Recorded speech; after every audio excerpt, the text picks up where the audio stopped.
வணக்கம். இன்னைக்கு நமக்கு உணவு கொடுக்க வந்திருக்கிறவங்க முரளி சுந்தர், கார்த்திகா, ஓவியா, அபிஷேக், செந்தில்குமார், வளர்மதி குடும்பத்தார் நமக்காக உணவு கொடுக்க வந்திருக்காங்க.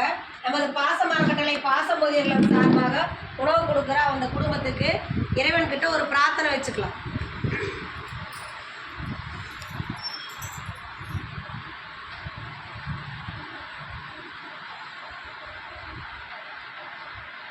இன்று நமது பாச அறக்கட்டளைக்கு உணவு வழங்கும் முரளி சுந்தர், கார்த்திகா, ஓவியா, அபிஷேக், செந்தில்குமார், வளர்மதி குடும்பத்தார் வாழ்க்கையில் குடும்பம், தொழில், வாழ்க்கையில் அனைத்து செல்லும் பெற்று நீடூழி வாழ நமது பாச அறக்கட்டளை சார்பாக நன்றிகளையும் வாழ்த்துக்களையும் தெரிவிச்சுக்கலாம். இந்த நேரத்தில் உங்கள் அனைவருக்கும் நாங்கள் ஒரு கோரிக்கை வைக்கிறோம். என்னன்னு கேட்டிங்கன்னாமா, நமது பாச அறக்கட்டளை ஆரம்பித்து 2 வருஷம் முடிஞ்சு 3வது வருஷம் ஆரம்பிச்சிச்சு.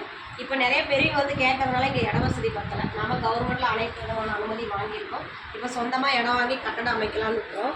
அதுக்கு தங்களால் முடிஞ்ச உதவி செஞ்சு தருமாறு நாங்கள் இந்த நேரத்தில் கேட்டுக்கிறோம். நீங்கள் மட்டும் இல்லாத உறவினர்கள், நண்பர்கள், உங்களுக்கு தெரிஞ்ச இடத்துல இந்த மாதிரி ஒரு முதியோர்கள் இருக்குது. அங்கே 35 நபர்களுக்கு மேலே இருக்காங்க. அவங்களுடைய வாழ்வாதாரத்தை பெருக்கிறதுக்காக சொந்தமாக இடம் வாங்கி கட்டடம் போட போகிறாங்க. அதுக்கு நம்மளால் முடிஞ்ச உதவி செஞ்சு தரலாம்னு சொல்லி நீங்களும் எங்கள் முதியோர்களுக்கு வெளியே கொண்டு சென்று எங்களுக்கு உதவி செய்யுமா இந்த நேரத்தில் எங்கள் பெரிய சார்பாக கேட்டுக்கிறோம். உணவு கொடுக்குற உங்கள் குடும்பத்தாருக்கு மீண்டும் ஒரு முறை நன்றிகளையும் வாழ்த்துக்களையும் தெரிவிச்சுக்கிறோம். வாழ்க வளத்துடன்.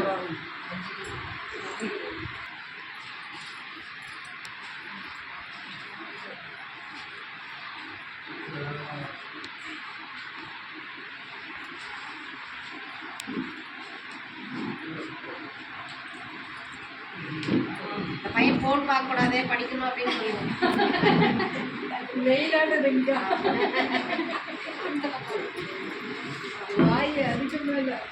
சீக்கிரமா குழந்தை வரணும் அப்படின்னு சொல்லி சொல்லுவோம். சொல்றது கரெக்டாக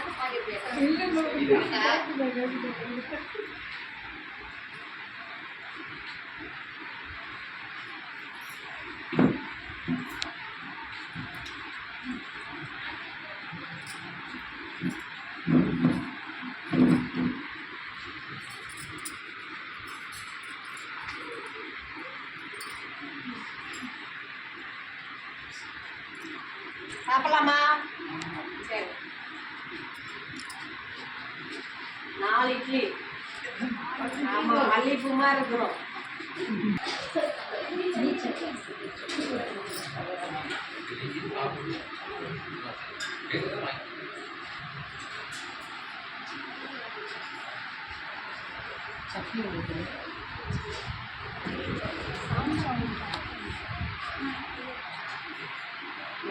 சாம்பார்